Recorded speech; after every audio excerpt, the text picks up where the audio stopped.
నమస్తే, నేను మీ నాగచంద్రుడు, సీనియర్ న్యాయవాది, సనపల. ల్యాండ్ డివిజన్ మా తాతగారి 6 ఎకరాలు 3 ఎకరాలు చిన్న అన్న తన పేరు మీద పెట్టించుకొని మిగతా మేము 4 అన్నలకు ఇవ్వమని అంటున్నాడు.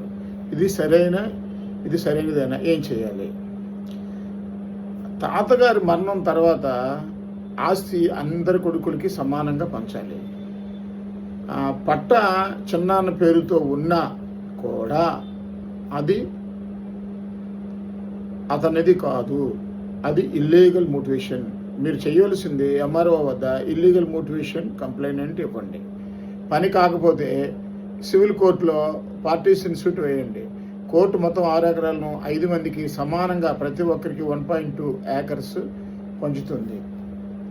అందరికీ 100% హక్కు ఉన్నది, ఆదవులందరికీ కూడా. అంతేగాని ఆయనకు సగం మిగిలిన మీరు పంచుకోండి అనడానికి ఆయనకి రైట్ అయితే లేదు.